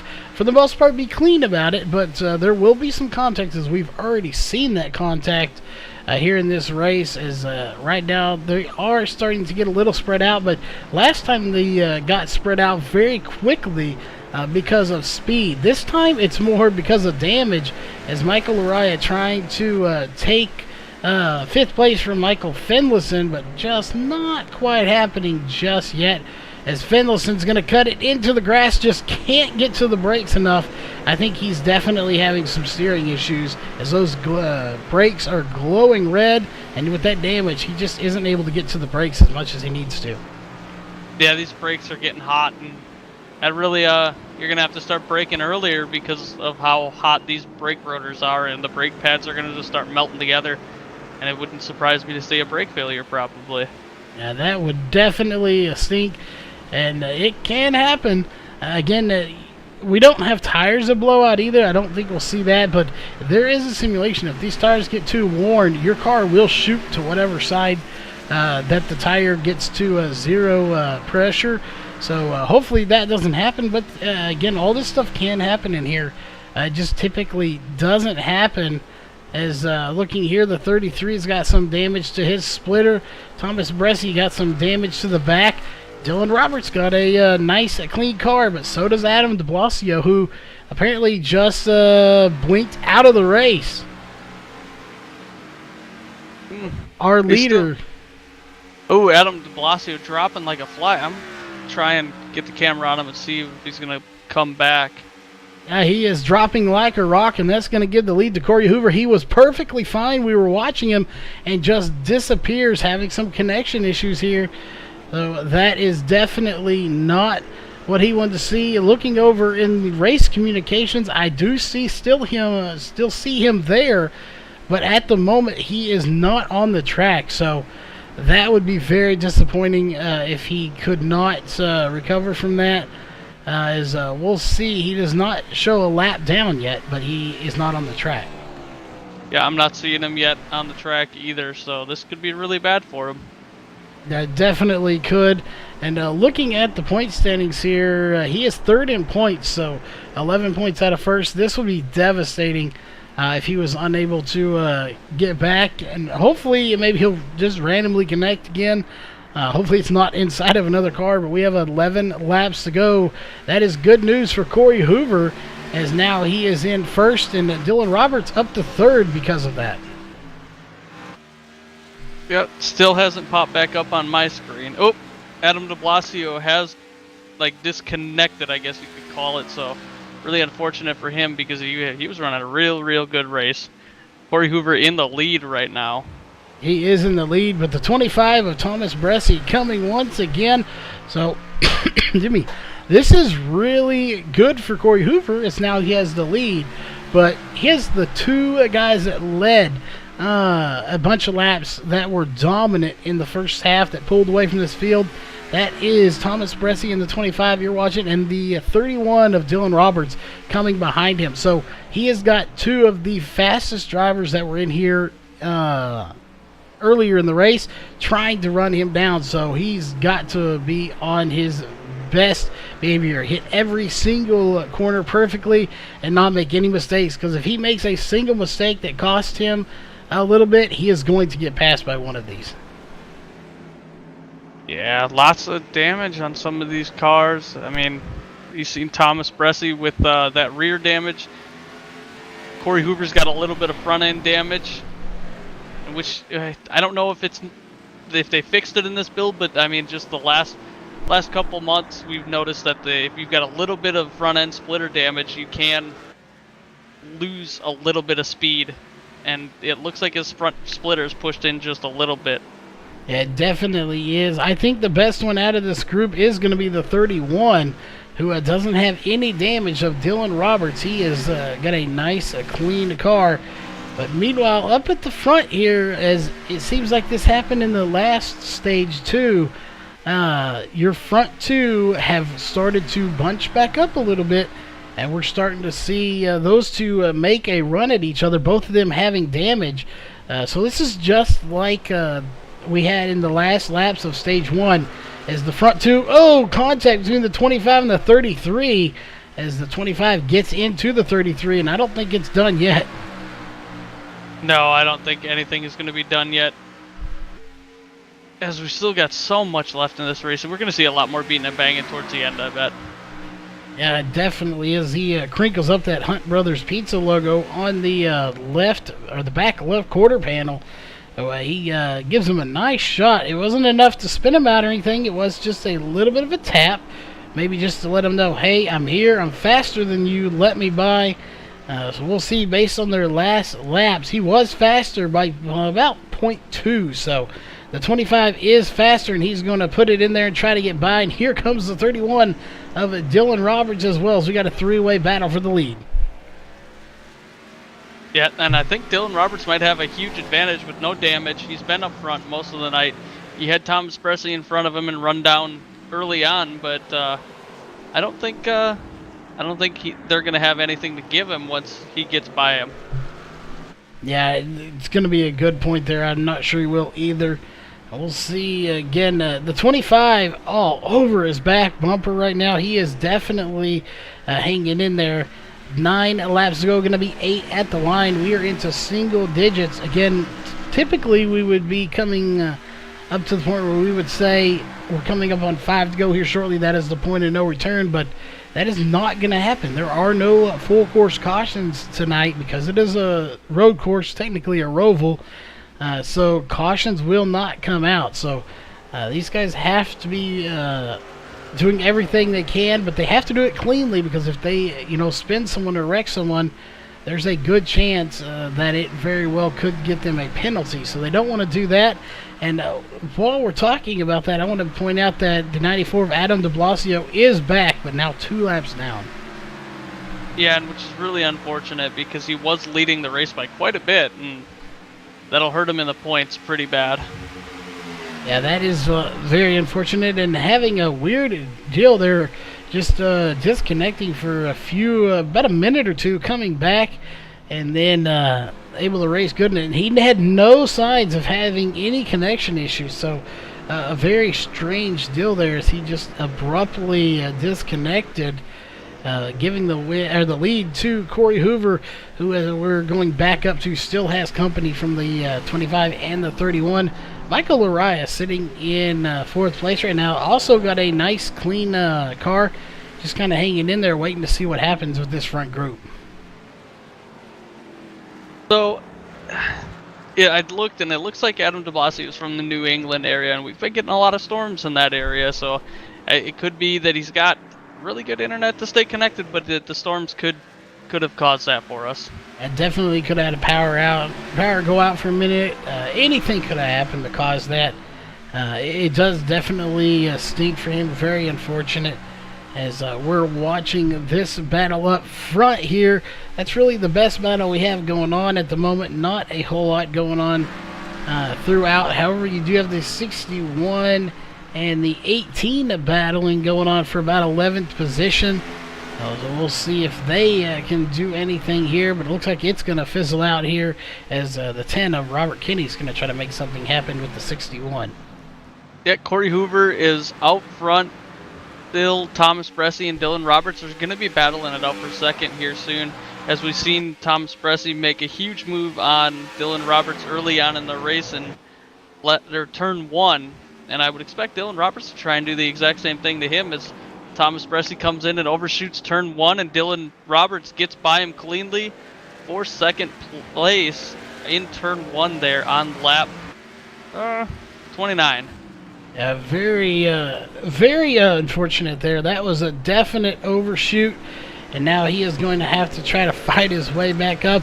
And now what we have here is a torn-up car in the front versus a very clean car in second. Will that damage to that front splitter cause him to give up this lead to a clean car easier? Obviously, Thomas Bressie was having to drive harder than he needed to or should have to try to get up there, but I guess he technically needed to do it with that damage. He had to drive it a little bit harder than he probably wanted to, but that unfortunately led to him getting off the racing surface and a little out of shape. But Dylan Roberts has a clean car, so will he be able to get up there and get this lead back? I don't know what's going to happen, because Corey Hoover's been running pretty good, and this is the point to where we saw earlier Dylan Roberts was a little bit slower and had bad tires, I guess you could call it, and have a little bit slower of a run. So I don't know if he's going to be able to catch up to Corey Hoover. Yeah, it's going to be something to watch here. As we'll go back here a little bit to Ryan Dyson, who is in 5th place, having a run of his life here. And just looking here, that car, you talked about it the other day, the side of that car is just utterly filthy. Yeah. And it looked to be just the Camaros that got absolutely disgusting. And I personally loved it so much to see those Camaros and how dirty they get. Yeah, they definitely have a ton of dirt and grime on the sides and the hood. Awesome to see them getting that dirty. As Ryan Dyson going to overshoot the turn just a little bit, and here comes the 29 of Austin Hartenfels, going to try to get by him as they both get a little squirmy there coming through that little turn. And here comes the 38 of Shane Terrian as well as Bradley Burke, so we may have a battle here for 5th position. Yeah, I'm trying to figure out why I can't see the dirt on anything. Oh well, I'll figure it out later, but I'm waiting for Dylan Roberts to try and make a move. I think he might be able to with that clean car, but not too certain, as he did run almost the exact same last lap as Corey Hoover, so he could possibly do it if he gets a little bit faster. Yeah, their last lap, a minute 46, 2:31, and a minute 46, 2:89. So he was just a touch bit slower on that lap. But again, he just make a simple little mistake and he'll be able to get up there. I really think Thomas Bresci has a car that could possibly win, or at least did, before he got the damage he has. I really think if Corey Hoover hits his marks, I think he'll probably win this thing. Other than him, I think it's going to be Dylan Roberts that has the best shot because he's got the cleanest car. That being said, though, again, anything's possible here with dirt track racing, with racing. There's like a dirt on the brain apparently, but talking about on the car there, anything's possible in racing. A mistake can be made, and it could cost you the win. Yeah, and you never know what's going to happen with racing, because definitely different to see every race and how it's going to turn out, as Dylan Roberts is going to look for the lead there, but gets a little bit loose and isn't able to keep it in line to where he can pass Corey Hoover right away. Yeah, and with 5 laps to go, we're watching this. This is the battle for the lead as he's going to take it to the high side. Those brakes are really glowing right now, but he still can't make the pass happen. I definitely think he's right there as Corey Hoover gets a little bit out of shape. Dylan Roberts still trying to run him down once again, and you can just see how much them brakes are glowing here. Those brakes have got to be almost shot, so they're having to really probably baby these cars going into the corners. Yeah, and we've seen their fastest lap for Dylan Roberts was a 142.157, and his last lap was a 146.452, so his brakes are definitely heating up. The tires are heating up. The car's just not handling the way it was at the beginning of the race, so and it's only going to get slower times from here. Yeah, definitely. You're not going to get any faster. Their fast times this time, I want to note too, their fast time before was a minute 42. Their best time now is a minute 43 for our leader. Minute 42 for second, third right now. But they're running a minute 46s. Almost 47s. There was a 47. There they go. There's a 47s for the leader and second place. And a 48 for third place right now. So lots of time dropping off from those old tires and the damage and the brakes. Yeah, definitely is a lot of damage, a lot of brakes, tires getting worn. And we're seeing all of this play in as we are running very slow laps here with 4 laps to go in the race. It is Corey Hoover out front, and I think if he don't make any mistakes, he'll probably get this win if he can just hang on to it. It's going to be hard for Dylan Roberts to pass anyone. But I want to go back here a little bit and look at right now for 3rd, 4th, and 5th. Thomas Bresci, Michael Laraya, and Ryan Dyson, who technically is in 5th, but that's not who's right there. So we have a 3-way battle, only 2 of those for position right now between 4th, 5th, and about 15th. Yeah, Ryan Dyson leading that pack of Austin Hartsfeld, Bradley Burke, and Shane Terrian right now. He is leading that little Galti second group, Mercedes, or first group, has kind of pulled away here, and it looks like they're going to be coming up with 3 to go here shortly. Again, these takes a long time to get around this track. It is a very big track. I'm not sure in the exact measurement. Do you have that off hand? Yep, it is 3.56 miles. 3.56. That means this track compared to the oval is 1.06 miles longer than the oval, so it is a huge track, and it looks like the 31 of Dylan Roberts may try to make something happen here. He's on the outside. Not going to happen though, but he had the speed. He just couldn't quite complete the pass, as he's going to take it to the inside now. He is just right there, and he is really going to dive it in now. Yeah, I think with 3 laps to go, we might see something happen, a little bit of door banging or something, to try and get some speed out of the car next to him. I would not surprise me. I know these guys have been running clean all night, but that first place looks prettier and prettier every lap.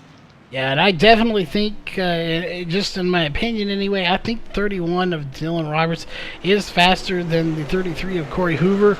Not saying that he is just faster in general, but because of that damage to the front, in the back, I think he is a little bit faster. As he is on his bumper, he may give him a little bump there.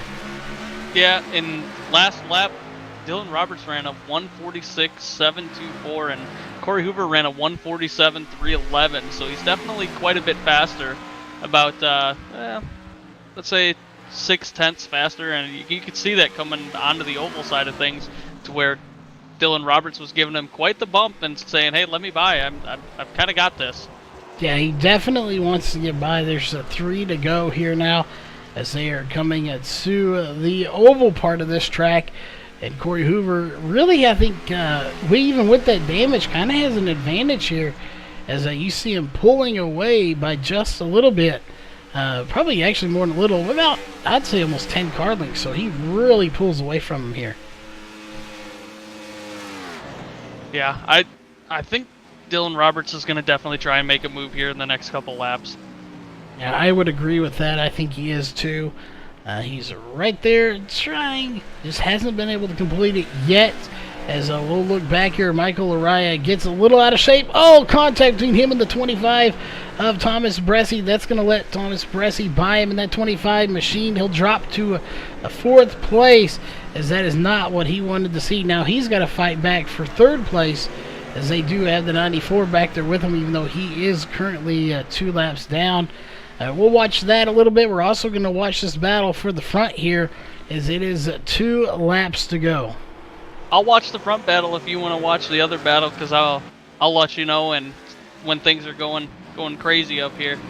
And I think that's going to happen sooner than later, as we're seeing some chrome horn there. We switch over here. We'll watch this battle just a little bit, as Michael Araya may have made his unfortunate mistake that's going to cost him here for 3rd place. Dylan Roberts not too far off the bumper of Corey Hoover now. He was a little bit further the last time they were at this spot, so maybe the bus stop, it'll be the pass for Masters of the Grass, possibly. Yeah, I know at one point there I saw he was 0.006 seconds behind Corey Hoover, basically riding his bumper at that point. So he is there, as we'll switch back to the battle for 3rd, and I think that one is kind of fizzled out now, as Michael Araya unfortunately going to hang on to 4th, as Thomas Bressie looks like he will secure a 3rd place. So we'll go back up to your front 2, as there it is now, 1 lap to go here. White flags in the air, presented by Northwest Racing Series. Corey Hoover may have a damaged car, but he is going to have to do everything in his power, because here comes the 31. Yeah, and oh, yep, here he goes. Dylan Roberts on the outside into turn 2. And it looks like he's got a nose on him, but doesn't exactly make it stick, as Corey Hoover gets the lead out of turn 2, going into turn 3 now. Yeah, he did exactly what he needs to do. He has got to just shove it in there and hope it sticks. Unfortunately, it didn't, but he's got a long way to go around. He's not done just yet. You may see some chrome horn come into play here in a minute. He knows he's faster. He's got a cleaner car, so he's got to get by, and I think he may do it here. He's going to try to get in there, but the 33 of Corey Hoover is going to try to shut that door as well. And here may come the pass. He's looking on the inside and gets a little bit squirrely, as the 33 came down a little bit and dumped him down into the grass just a slight bit. But there they are, really close together, going through turns 1 and 2, coming down the backstretch to the bus stop.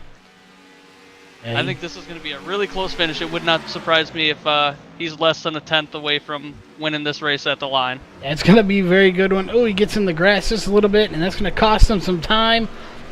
But again, it's so close as they're coming onto it. Woo, the 33 gets out of shape, but so does the 31. So I think that may have sealed it right there when they both got a little squirrely. The 33 once again saved it. He saved it earlier in the race, and he saves it again. And they are coming up on the flag. Checkered flags are waving. Your race winner is going to go to the 33 of Corey Hoover. I don't know how he held off that 31 of Dylan Roberts, but he did it. Yeah, an awesome job to Corey Hoover holding off Dylan Roberts. He was definitely a hard charger throughout all night and just able to run him down. But Corey Hoover obviously had a better line and was able to keep Dylan Roberts behind him. He was indeed. And before we get to the post-race show here with your top 3 interviews coming up in just a moment, we'll go ahead and run through your unofficial race results. Randy, you want to run through our top 10, and then I will bring us home, and we'll head over to the post-race show. All right, bringing it home in first place tonight is Corey Hoover. Second, Dylan Roberts. Third, Thomas Bresci.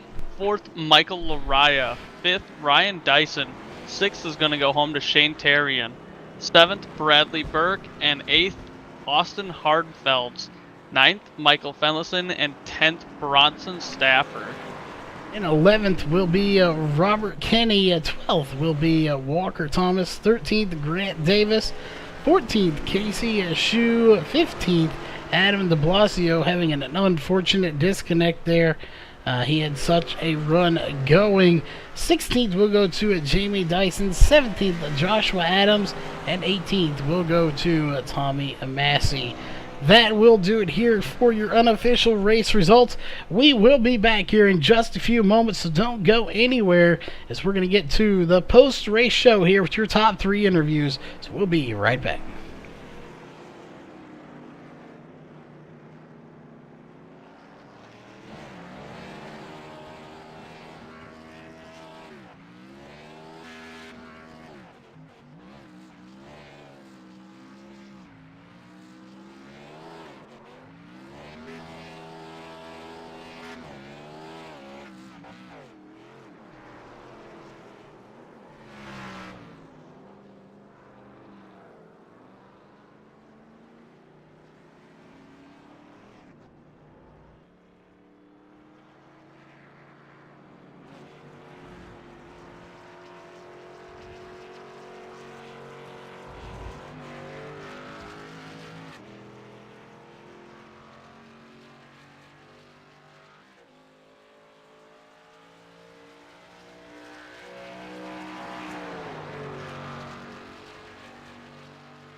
All right, we are back, ladies and gentlemen, here with the post-race show.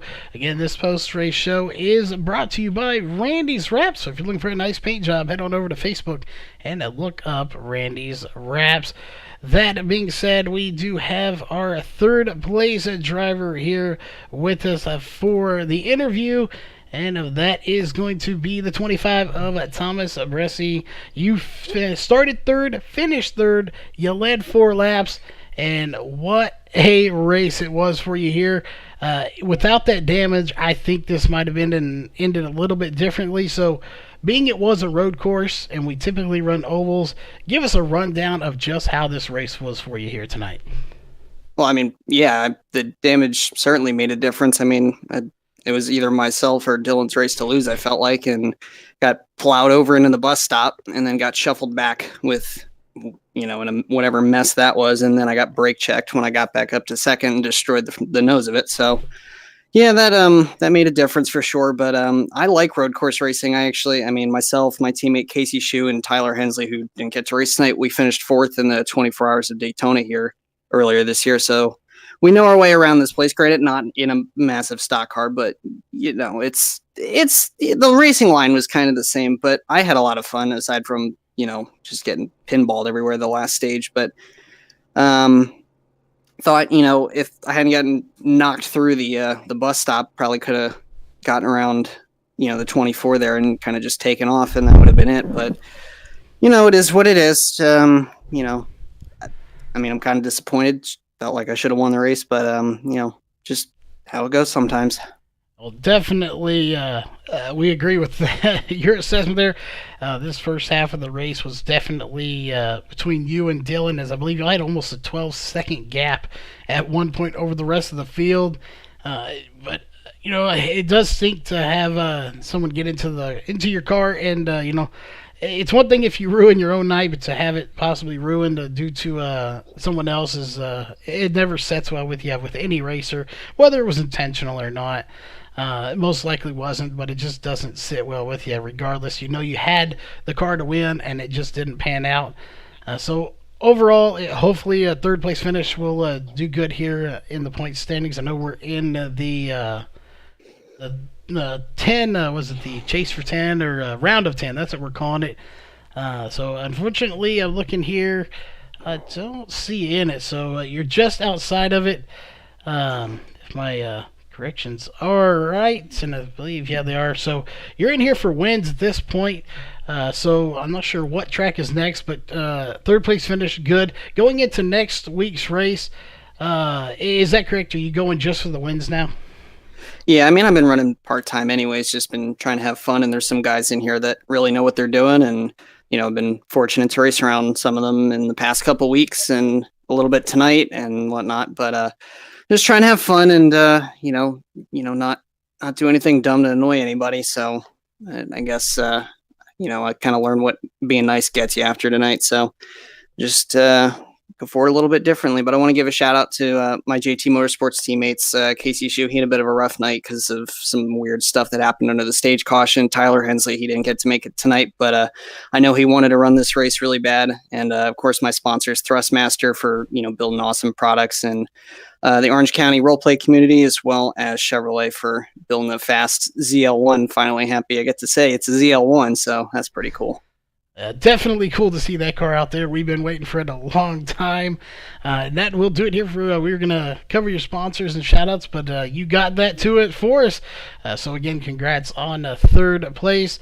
Finishing in one spot ahead in second place, that is the 31 of Dylan Roberts. You led 13 laps here, started first, unfortunately finishing second here. We hate to bring up the tough questions for you, but yeah, the question is, on pit road, we saw you miss your pit stall, had to back up a couple of times. You think that was the incident right there that probably cost you the win? Oh yeah, that was definitely that one moment is what threw away the race. It looked like I believe it was the 24. No, it wasn't the 24. It was I want to get my number right here. 94. It looked like he got almost up beside me, so I couldn't really turn into my box when I wanted to, and I tried to get her as left as I could, but I was just barely too far right, and all that time I lost there was the nail in the coffin. Oh, definitely. It stinks to have like anything like that happen on pit road. We really thought this race would be between you and Thomas coming into it, and it was for the first half of this race, and then the damage with Thomas and the pit road incident with you. It just, it stinks regardless of how you lose the lead. It does. This is never a good thing. You don't want to see it as a driver. Overall, coming into this race, how many times had you been to a road course, or this road course in particular? And did you think you had a shot to win coming into it, or did you get in here and qualify and then be like, hey, I have a shot here? Oh, I definitely came in here expecting to win. I've done a decent amount of road course racing in my years here on the sim, especially around this specific course, way back to 2011, and first time here in a big cup car, that's for sure. Surprisingly, not the first time in a stock car, so that kind of helped having a little bit of a baseline for throwing a heavy car around this track. Well, it definitely has its advantages to being able to get around this track. I've been onto it before. Showed off here very well. You finish in second. Obviously, a pit road incident. Otherwise, you might have had the win. It could have turned out a little different. But, all things considered, you are sitting in the point standings right now in third place. And you are the highest finishing driver out of the 10 right now. So this definitely should help you in the point standings going into next week. So real fast before we get to your sponsors, knowing that you finished the highest out of all the drivers here in the round of 10, does that give you a momentum boost knowing that you have that little bit of a gap now? Oh, it definitely does. Knowing that I'm all but safe out of this round and setting myself up really, really good for the round of 7. It's a huge, huge swing of momentum for me. And big picture, it's huge to finish where I did tonight. In the moment, I wish I could have had that last lap back. Maybe roughed up Corey a little bit, but he did a really good job of placing his car where I couldn't get to him or put the bumper to him without wrecking myself. So huge props to him. Well, definitely, you raced him clean. Just came up with one position shy, but still a great finish. So, any sponsors on that car, and anyone you just want to give a shout out to? Yeah, I'd like to take a huge shout out to my team, High Velocity Motorsports.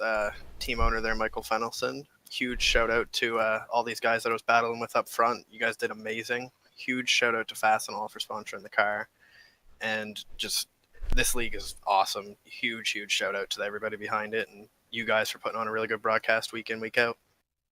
Well, definitely thanks for the kind words to ourselves. And speaking of doing a good job here, that is your race winner, the 33 of Corey Hoover. We were told to look for you here, that you might be fast. You coming back, making your return. You get the win. Definitely a little bit of luck played into this win, but you definitely had a lot of skill to put yourself in second position, and then something happening to Adam de Blasio just disconnecting there gave you the lead, and you never looked back from it. So, like I said, are you glad you had that little bit of luck? But you definitely had the skill to put yourself to take advantage of that as well. Yeah, it's unfortunate for the 94. You never want to lose a race that way. You certainly never want to really win a race that way. I think I could have got to him. I think we all would have bunched up, though, and it would have been a really a brawl to the end. But, yeah, I've driven prototypes here. I've driven sports cars. I've driven the MX-5, and nothing compares to the stock car at the Daytona road course. I am worn out. It's so physically demanding to get around here. I like to think of it as you're pretty much practicing a pit stop every single time you go into turn one, because you're going from 210 all the way down to 50 into first gear. So that's the big key. You got to get that right. You got to hit your marks. I blew through my tires that first run completely. They were gone. I was hanging on for dear life until that stage caution. So I told myself, you gotta stay back, conserve some. That's what the leaders did in that first run, and it paid off. But yeah, it was so much fun. I don't know if I'd do it again, but yeah, it was fun to try. Well, definitely, a great race here. You led 12 laps, so you didn't lead the most. You actually were 2 laps shy of leading the most laps, but you ended up holding off 2 very fast drivers. Once you got the lead, regardless of how you got it, you were able to hold off some really fast drivers to get the win. So congrats on that. And as always, do you have any sponsors on that car you need to thank, or just anyone out there watching you want to give a shout out to? Yeah, absolutely. It's cool we get the chance to run the Camaro. Thanks to Ryan Dyson for painting all these good-looking race cars. Just thanks to my sponsors, stuck around too: Hunt Brothers Pizza, SCM Products, Armor Foods, Cometic Gasket, APC Auto Parts, Our Expression Studio, everyone that's involved in RCA. All right. Well, again, congrats on that win. And speaking of the sponsors here, we need to get to them ourselves. So we have a lot of them here for the racing side of things. There are a lot of sponsors that we need to thank that have come on board here for this season, making this whole season possible. And that is, of course, why we're here. Starting with Our Expression. Make sure you go check out all these sponsors on their Facebook pages, websites as well, and give them a shout out. CrowderCrew.com, MyCarDoc, Profile Machine Products, Eddie Sports Bar, Drive for Suicide Prevention, Car Zip, The Drill Spill, and we'll talk about them here in just a second, more about them, and of course NC Design Concepts Landscaping. And on the broadcasting side of things, we want to shout out to all of our sponsors as well: at Wolves Beard Co., Sim Speed Shop, Northwest Racing Series, Ohio IndyCar League, iBog, and of course Randy's Wraps. And speaking of, again, the Drill Spill, make sure you are here next Wednesday for the last round of 10 before we move on to the round of 7. That is going to be the Drill Spill 150 from Richmond Raceway. That is September 19th. So coming up next week, make sure you stay tuned for that, as we will find out who is going to be in the round of 7. It should be a good one. The points are close, and it should be a great race as always from Richmond.